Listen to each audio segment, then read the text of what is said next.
আমি আপনাদেরকে একটা ছোট্ট কারগুজারি শোনাই, আপনাদের দিল কেঁদে দিবে। 2016 সালের ঘটনা। তখন ঢাকায় মোহাম্মদপুর আমি খতমে তারাবির জন্য 2 জন হাফেজ নিয়োগ দেওয়া হবে কেন্দ্রীয় মসজিদে। অনেক হাফেজে কোরআনরা সিরিয়াল ধরেছে, তারাবি পড়াবে। কার মনে না চায় এত বড় এক মসজিদে আমি যদি চান্স পাইতাম তো আমার কপালটা খুলে যেত। শুক্রবার দিন সবাই দরখাস্ত রাখলো, ইন্টারভিউ শুরু হয়ে গেল। পরের জুমায় অসংখ্য ছাত্রদেরকে দেখছি খতমে তারাবির জন্য ইন্টারভিউ সিরিয়াল দিয়েছে। ইন্টারভিউ বোর্ডের ভিতরে আমি ছিলাম। কয়েকজন হাফেজকে আমরা সিলেকশন করছি যে এদেরকে নেওয়া হবে। এদের তেলাওয়াত সুন্দর, পড়াও বড় মজার। আমরা কাগজগুলো এক জায়গায় জমা করছি। পরের জুমায় আমরা ঘোষণা দিয়ে দিব কোন মায়ের সন্তান চান্স পাবে।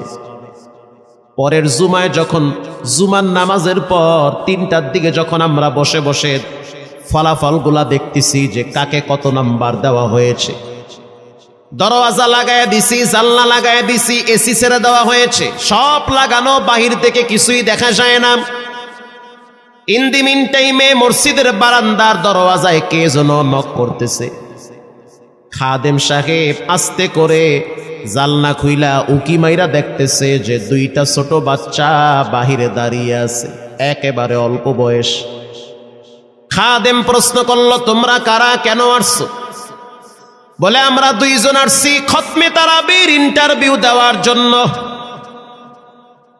খাদেম সাহেব একবার পায়ের দিকে তাকায়, আবার জামার দিকে তাকায়, কারণ কথার সাথে বাহ্যিক সুরত মিলে না। অন্য অন্য ছাত্রদেরকে দেখছি কত উন্নত পোশাক পরে, গেট আপ কত সুন্দর করে ইন্টারভিউ দেওয়ার জন্য আসছে। আর এই 2 জনের দিকে তাকায় দেখলাম মনে হয় রাস্তায় ভিক্ষা করতে করতে আইছে। মানায় না, একেবারে গরিব।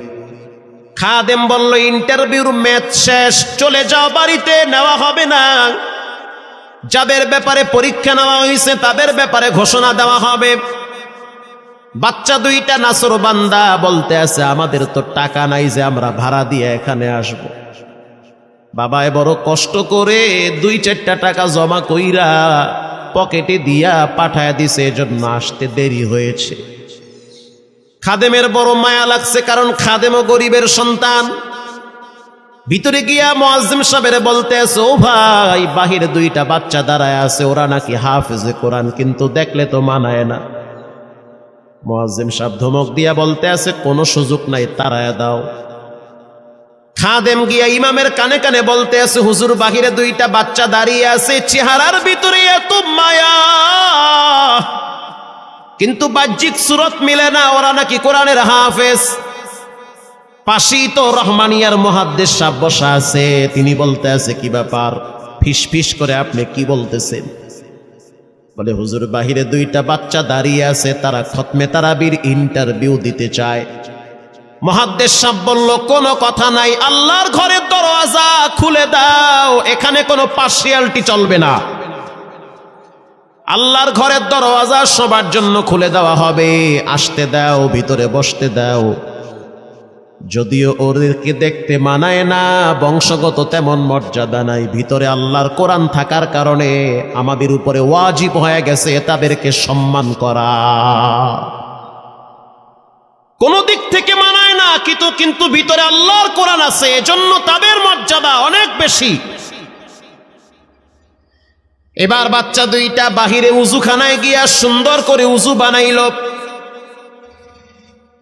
উজু বানাইয়া ভিতরে ঢুইকা আমি তাকায়া দেখতেছি লঙ্গির এক মাথা নিচে আর এক মাথা উপরে, এতটাই ভয়াবহ অবস্থা। কিন্তু আজীব দৃশ্য, 2 জনের চেহারা একই রকম লাগে। 2 জনের চেহারা একই রকম লাগে, কে বড় কে ছোট বোঝা বড় কঠিন হয়ে গেছে। মুসলমান ভাইয়েরা আমার, ইমাম সাহেব প্রশ্ন করলো, তোমরা 2 জনের বাড়ি কোথায়? বলে, আমরা নারায়ণগঞ্জে ভাড়া থাকি। বাড়ি কোথায়? বলে, আমাদের বাড়ি কুড়িগ্রামে। কুড়িগ্রাম থেকে ঢাকায় কেমনে আসছো? বলে, বাবায় ঢাকায় নিয়ে আসছে। কয় মাসে কোরআন শরীফ খতম করেছ? বলে আমরা দুইজনে 11 মাসে 30 পারা কোরআন খতম করেছি। ইমাম সাহেব একবার চেহারার দিকে তাকায় আর একবার পায়ের দিকে তাকায়। স্থানীয় গণ্যমান্য অনেক ব্যক্তিরা তাকায় আছে এদের দিকে। ইমাম সাহেব বলতে আছে, বাবা তারাবির ইন্টারভিউ শেষ হয়ে গেছে, বাড়ি চলে যাও। যেটা একটু দেখতে ছোট, ও চোখের পানি দেখলাম টিস্যু দিয়া মুছতেছে। কেন কাঁদতেছ? বলে আমরা গরিব, তার জন্য মনে হয় আমাদেরকে তাড়ায়া দিতেছেন। আমরা জানতাম না ইন্টারভিউ তাড়াতাড়ি শেষ হয়ে যাবে, আসতে দেরি হয়েছে কারণ আমাদের তো ভাড়া টাকা ছিল না, বাবায় কষ্ট করে কিছু টাকা দিয়েছে, সেটা দিয়ে এখানে আসছি। এবার মুহাদ্দিস সাহেব বলতে আছে, তাহলে একটা কাজ করো, তুমি কিছু তেলাওয়াত করে শোনাও। দুইজনেই উত্তর দিল যে আমরা তেলাওয়াত করলে তো আর নিবেন না, আপনারা প্রশ্ন করেন, আমরা দুইজনে উত্তর দিব। আমি তো আশ্চর্য হয়ে গেলাম, জীবনে কত হাফেজ দেখছি, এরকম হাফেজ দেখি নাই। প্রশ্ন করবেন, আমি উত্তর দিব। বুঝতে পারলাম ভিতরের খবর কেউ না জানলেও একজন জানেন, তিনি হলেন কে? মুহাদ্দিস সাহেব বলতে আছে, বাবা প্রশ্ন করব, ঠিক আছে, তোমাদের মন মতো একটু তেলাওয়াত কইরা শোনাও। তেলাওয়াত যদি মানসম্মত হয় তাহলে ইন্টারভিউ নিব, যদি না হয় তাহলে ছাঁটাই করে দিব। এবার ছোট যেটা সেটা তেলাওয়াত শুরু করলো সূরা তাহা থেকে। তাহা মা আনজালনা আলাইকাল কুরআনা লিতাশকা। এত সুন্দর পড়া মনে হইতে আছে, আসমান থেকে কোরআন নাজিল হইতেছে। এত সুন্দর পড়া, কত রঙের ঢঙের পড়া শুনলাম, এই পড়া কোনোদিন শুনি নাই। আমি তাকায় দেখলাম স্থানীয় টিউনো সাহেবের চোখের পানি বায়া বায়া পড়তেছি। ইশারা দিতে আছে আরো তেলাওয়াত করতে বলেন। এই পড়া তো শুনলে আমার দিলের ময়লাগুলা কাটে। আল্লাহর ঘরে যখন গেছি বাইতুল্লাহ ফজরের টাইমে ইমাম সাহেব তেলাওয়াত করলে যেমন মনে হয়, মনে হইতে আছে ওই কোরআনের আওয়াজটা এখন এই মসজিদে বাজতেছে। ছোট বাচ্চাটা তেলাওয়াত করলো, বড় সন্তানটাও তেলাওয়াত করলো। এবার যারা হাফেজ সাহেব ছিল তারা প্রশ্ন শুরু করলো। যেখান থেকে প্রশ্ন করে পৃষ্ঠা ঠেকায়া দেয়, একটা জায়গায়ও আটকাইতে পারে না। এমনকি বাচ্চা দুইটা এটাও বলেছে, যদি আপনাদের যদি ধৈর্য থাকে তো আমরা দুইজনে পুরা 30 পারা এখানে এক দাঁড়ানে পড়ায়া দিব। আশা করি একটাও বাঁচবে না। এত সুন্দর পড়াশোনার পরে মোতাওয়াল্লি সাহেব বলল, সব বাদ, আমার কাছে এই দুইজনই পছন্দ হয়েছে। এই দুইজন রে মোতাওয়াল্লি সাহেব দাঁড়াইতে পারে না, হুইল চেহারে বসে থাকে, কাছে ডাইকা বুকের সাথে জড়ায়া ধরছে আর বলতে আছে, আল্লাহ এমন একটা সন্তান যদি আমার থাকতো জীবনটা ধন্য হয়ে যেত। আমার মৃত্যুর পরে একটু হইল তেরা কোরআন তেলাওয়াত করতে পারত। নিয়োগ হয়ে গেল, তারাবি শুরু হয়ে গেছে। মোহাম্মদপুর থানায় গিয়ে খবর নিয়ে দেখেন অনেক পুলিশরা এই বাচ্চার পিছনে দাঁড়ায় দাঁড়ায় নামাজ পড়ে চোখের পানি ছেড়ে কেঁদেছে। শুধু তাই নয়, অনেক হিন্দু মহিলারা পর্যন্ত রাস্তায় হাঁটার সময় তেলাওয়াতের আওয়াজে দাঁড়ায় দাঁড়ায় কোরআন শ্রবণ করেছে। শুধু তাই নয়, অনেক বড় বড় ডাকাত, মাস্তান, সন্ত্রাস, কিশোর গ্যাংয়েরা পর্যন্ত দাঁড়ায় দাঁড়ায় কোরআনের আওয়াজ শুনেছে। 17ই রমজান দেশে বদর দিবস, হাজার হাজার মুসল্লি দাঁড়িয়ে আছি। ইমাম সাহেব জানে না যে এরা দুইজনে আপন মায়ের পেটের ভাই হয়, এটা ইমামের জানা নাই। দুইজনে তারাবি চলতে আছে, চমৎকার পড়া, পিছনে শত শত মাওলানা মুফতি দাঁড়ায় থাকে। মনে হইতেছে তেলাওয়াতের আওয়াজে আর এক জগতে হারিয়ে যায়, এত সুন্দর পড়া। তারাবি শেষ হয়ে গেল, মুসাফা শুরু হয়ে গেল। বাচ্চা দুইটারে কেউ বুকের সাথে জড়ায়, কেউ কপালে চুমা দেয়, বলে আল্লাহর কোরআনকে চুমা দেই।